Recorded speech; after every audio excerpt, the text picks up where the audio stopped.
हरे कृष्णा। सभी संत महंत और श्री कृष्ण महाराज जी के प्रेमी भक्तों को हमारा प्रेम पूज्य श्री कृष्ण दंडवत प्रणाम। एक बहुत प्रेरणादायक एक छोटी सी कहानी लेकर पेश हुए हैं आपके समक्ष। आशा करते हैं कि इस कहानी के थ्रू हमें जो शिक्षा प्राप्त हुई है वह आप भी उस शिक्षा को ग्रहण करेंगे। एक स्थान पर 3 पुत्र रहा करते थे माता पिता के साथ। वे एक दिन ऐसा आया कि उनके पिता, जो कि वे दिनचर्या से अपने घर गृहस्थी का जीवन बहुत प्रेम पूर्वक से चलाया करते थे, परंतु एक दिन कष्ट आने के कारण, बीमार होने के कारण वे अब लाचार होकर अपने पुत्र से कहते हैं कि हे पुत्र, घर के अंदर बहुत सारी विपदा आ चुकी हैं और हमें आपसे कुछ इस प्रकार आशा है कि अब घर का ये जो माहौल बना हुआ है वह इससे आप ही फिर से हमारे घर के अंदर प्रेम पूर्वक विनम्र भाव से उन्होंने अपने पुत्र के समक्ष एक बात रखी। तो बेटा अब तुम काम पे जाना शुरू कर दो। तो वह पुत्र कहते हैं, वह सबसे छोटे हुए पुत्र के पास आते हैं, क्योंकि 2 पुत्र उनको बहुत प्रिय थे। एक जो बड़ा पुत्र था उसको वह अपना बेटा समान नहीं मानते थे। अब छोटे पुत्र के पास आके कहते हैं कि बेटा जंगल में जाना और लकड़ियाँ लेकर आना, उस लकड़ियों से हम अपने घर को भोजन इत्यादि बनाकर हम ग्रहण करेंगे, क्योंकि घर के अंदर इतना सारा कष्ट चल रहा है।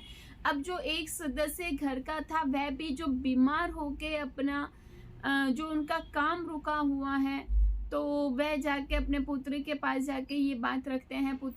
बेटा कहता है, पिताश्री ठीक है, मैं अवश्य ही जंगल में जाकर लकड़ियाँ तोड़ कर लेकर आकर आपके समक्ष रखूँगा।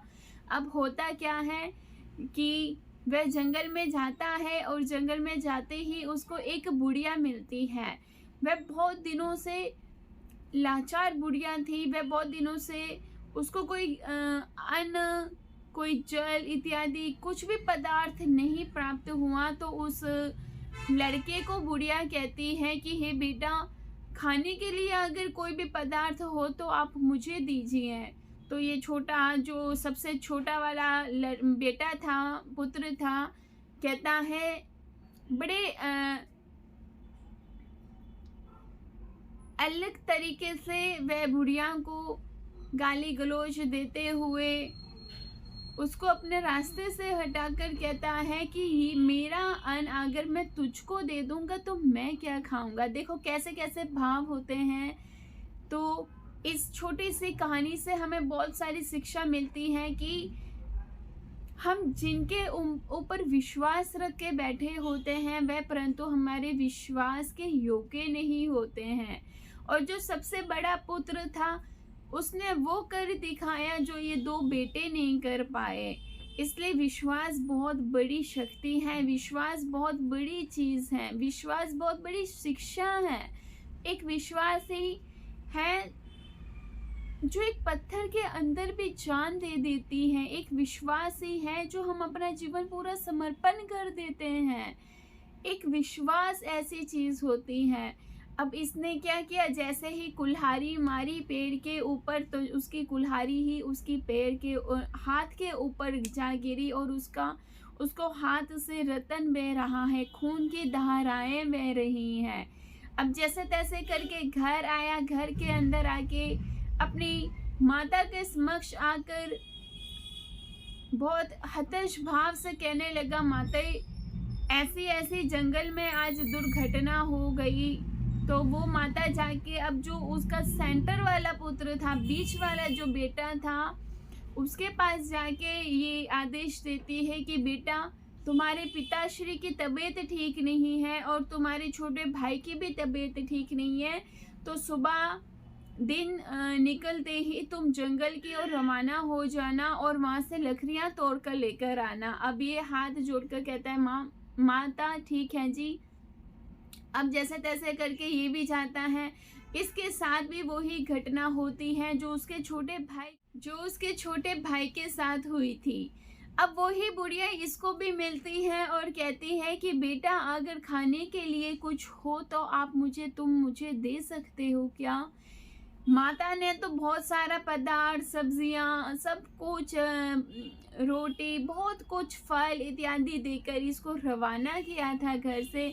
लेकिन मन के अंदर इतनी लालसा भरी हुई है, मन के अंदर इतनी सारी वो अवगुण भरे हुए हैं कि मैं अपना खाना किसी और को क्यों दूं और कैसे दूं। मतलब ऐसा दिल भी तो होना चाहिए जो आज के लोगों में प्राप्त नहीं होता।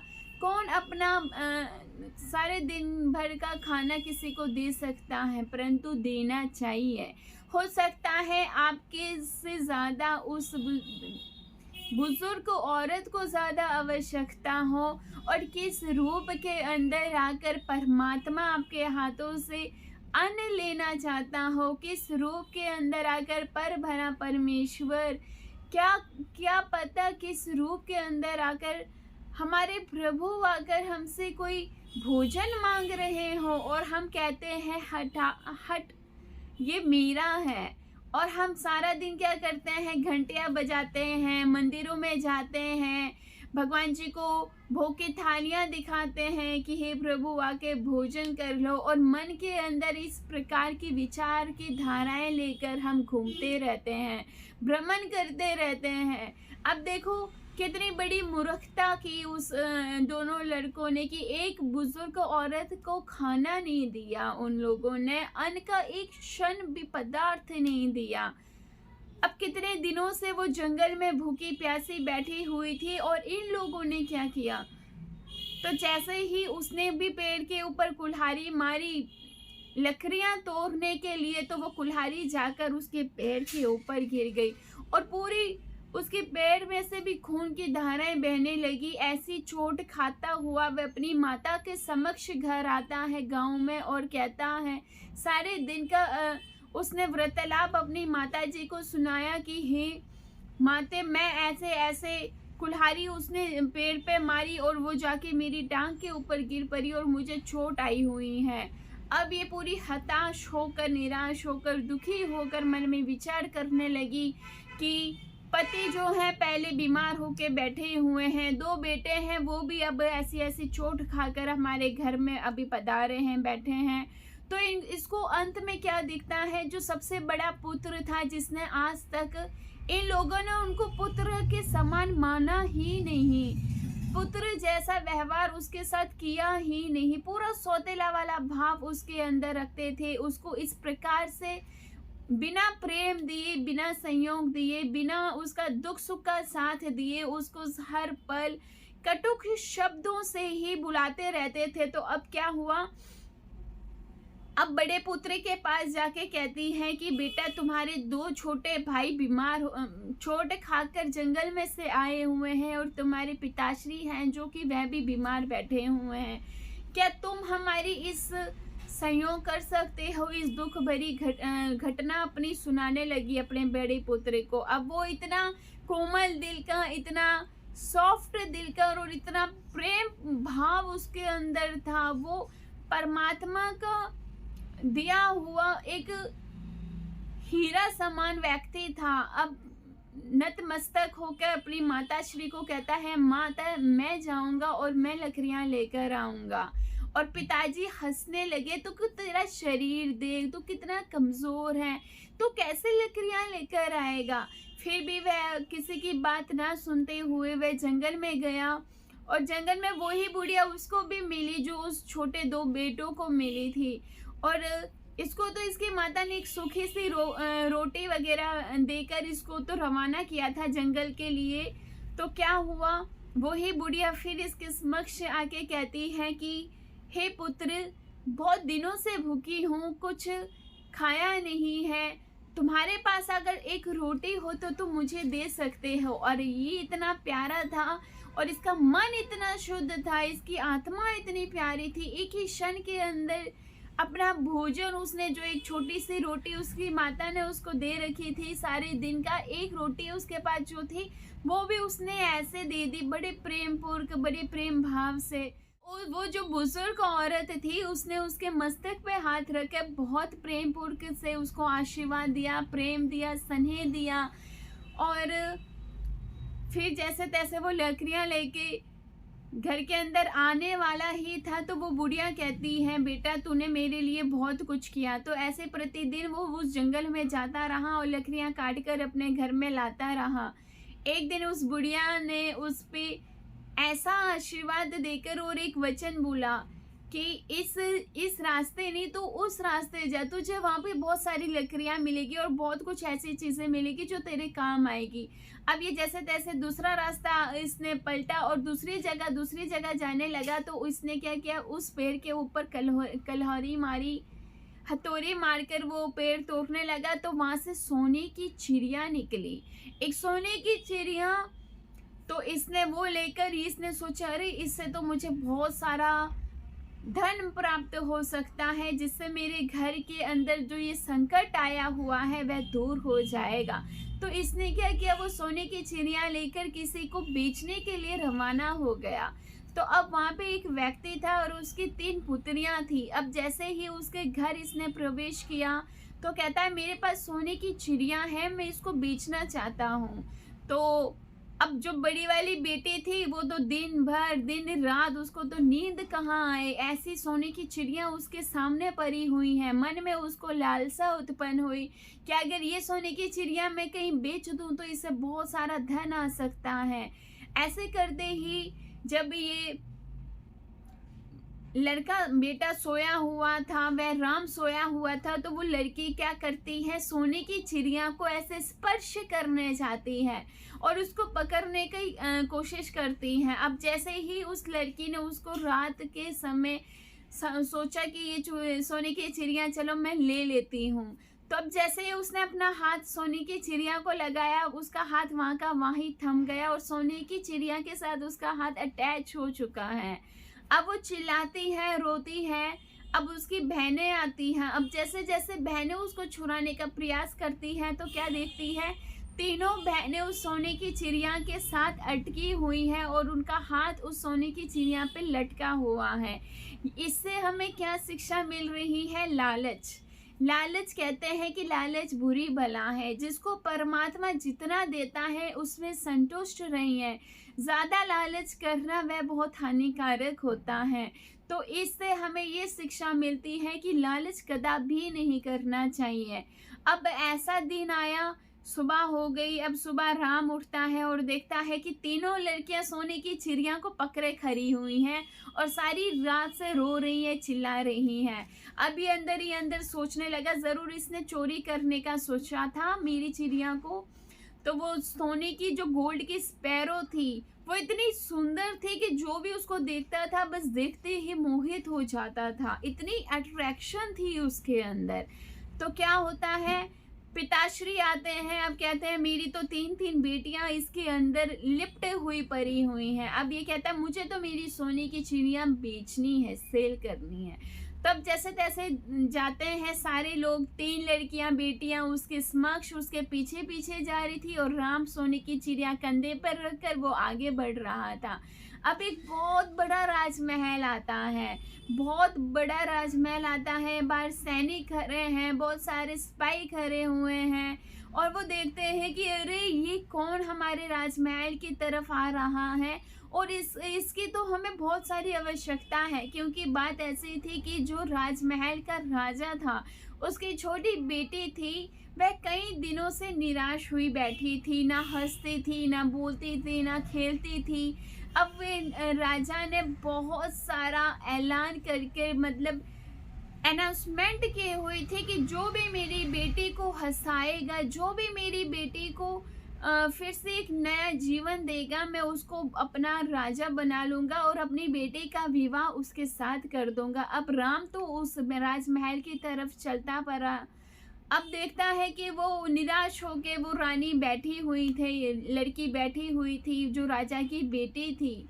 तो बहुत से लोग गए परंतु वो हंसी नहीं, इतनी मन से उदास होके वो बैठी हुई थी। वह उसकी मुस्कुराहट जैसे कोई छुप से गई हो कहीं। तो ये राम क्या करता है, वह अपनी पूरी टोली को लेकर उस राजमहल में प्रवेश करता है और वहाँ राजा इसको देखकर कहता है कि अरे ये तो अवश्य ही मेरी पुत्री को ज़रूर मुस्कुराहट देगा और मेरी लड़की को ज़रूर ही उसको फिर से जीने की नई दिशा देगा। तो क्या हुआ, बहुत से ऐसे चीज़ें उसने उसको सामने रख दी राम के कि तू मेरी बेटी को हंसा। अब जैसे तैसे इनको देखा तो बेटी तो वैसे ही मुस्कुरा पड़ी, कुछ करने की आवश्यकता ही नहीं थी। अब राजा को अंदर से भय मतलब मन के अंदर आ चुका कि अरे ये तो एक नॉर्मल सा पतला सा दुबला सा सांवला सा एक नॉर्मल सा लड़का है, इसके साथ मैं अपनी रानी का विवाह कैसे कर सकता हूँ। फिर वह मन में सोचने लगा, मन में विचार करने लगा। फिर कहता है तो कोई ऐसा व्यक्ति लेकर मेरे समक्ष आ जो इतना भूखा हो, जो इतना प्यासा हो, जो 200 300 500 लीटर 1000 लीटर पानी को ग्रहण कर ले, दूध पी ले, ऐसा कोई भूखा प्यासा इंसान को लेकर आ, व्यक्ति को लेकर आ। तो ये उसी जंगल के अंदर जाके उस बुजुर्ग औरत के पास, बुढ़िया के पास जाके अपनी सारी समस्या सुनाता है। वह कहता है राजा ने ऐसी ऐसी शर्तें रखी हुई हैं, तो अब मैं क्या करूं। वह बुजुर्ग औरत कहती है कि मेरा बेटा बहुत दिनों से भूखा है, प्यासा है, मेरे बेटे को ले जाओ। अब जैसे ही अपना बेटा ले जाता है तो क्या देखता है कि बेटे ने तो इतना सारा वो पहाड़ों पहाड़ सारी रोटियां, इतना सारा मतलब जितना भी राजा की जो शर्त थी वह पूर्ण हो चुकी हैं। ऐसे करते करते उस राजा ने उसके सामने 3 शर्त रखी। तीनों शर्तों में ये जो राम था वह सक्सेसफुल हो चुका है, उसने उसकी तीनों शर्त पूरी कर दी। अब बात क्या होती है, राजा तो अंदर ही अंदर मन में निराश हो गया कि मैं मेरी बेटी का विवाह इसके साथ कैसे करूं। अंत के अंदर उसने एक शर्त रखी कि तो कोई ऐसा जहाज लेकर आ जो पानी में भी उड़े, हवा में भी उड़े और आसमान में भी उड़े। तीनों दिशा में वह हवा में उड़ता जाए, पानी, हवा और आसमान, तीनों में वह उड़ना चाहिए। अब ये बेचारा लाचार होके फिर उस जंगल में जाके बुढ़िया के समक्ष जाके कहता है कि माते उस राजा ने तो मेरे सामने फिर से ये तीसरी शर्त रख दी। अब मैं ऐसा जहाज कहाँ से लाऊं जो हवा में भी, पानी में भी और आसमान में भी, तीनों जगह आकाश में भी उड़े। तो मैं अब ऐसा क्या करूं। अब वो बुढ़िया कुछ चमत्कारी परमात्मा का, जैसे कोई परमात्मा का स्वरूप ही कह लेती हूँ, तो उसने तो ऐसा कोई जहाज पेश कर दिया जो तीनों दिशा में उड़ रहा है और वह तो हो लिए राजा के पास। अब राजा मन में विचार करने लगा कि इससे अच्छा, इससे नेक और इससे बलवान और इससे बुद्धिमान व्यक्ति मुझे प्राप्त नहीं हो सकता इस रानी के लिए। तो क्या करता है, अपनी बेटी का विवाह उसके साथ कर देता है। और इससे हमें क्या शिक्षा प्राप्त होती है कि देखो वो माता पिता जो एक इस बेटे के अंदर इतना मतलब बड़े पुत्र को इतने गंदे तरीके से, इतने हताश होकर उनसे बातें वार्तालाप करते थे, उनको अपने पुत्र समान मानते थे, इतने दुख इतने कष्ट देते थे। तो इससे हमें क्या शिक्षा मिली कि थोड़ा सब्र रखिए। कहते हैं ना कि थोड़ा सब्र रखो। अगर दुख आ रहे हैं तो दुख के बाद सुख भी आएगा। ज़रूरी नहीं है कि आपको सारा जीवन दुख ही दुख मिलेगा। जैसे जैसे हम कर्म करते जाएंगे वैसे वैसे हमें फल प्राप्त होता जाएगा। तो बगीचे के अंदर बीज ऐसा बो जैसे आपको जहाँ से कोई मीठे मीठे पदार्थ, मीठे मीठे फल प्राप्त हो। बगीचा यानी हमारा शरीर, हमारा जीवन। मैं उस बगीचे की बात नहीं कर रही थी, मैं गार्डन की बात नहीं कर रही थी, मैं हमारे जीवन की, हमारे दिनचर्या की बात कर रही थी कि हमारा जीवन ऐसा होना चाहिए, हमारी दिनचर्या ऐसी होनी चाहिए कि हर क्षण हर सांस में परमात्मा का नाम होना चाहिए, हर समय परमात्मा को, प्रभु को याद करना चाहिए।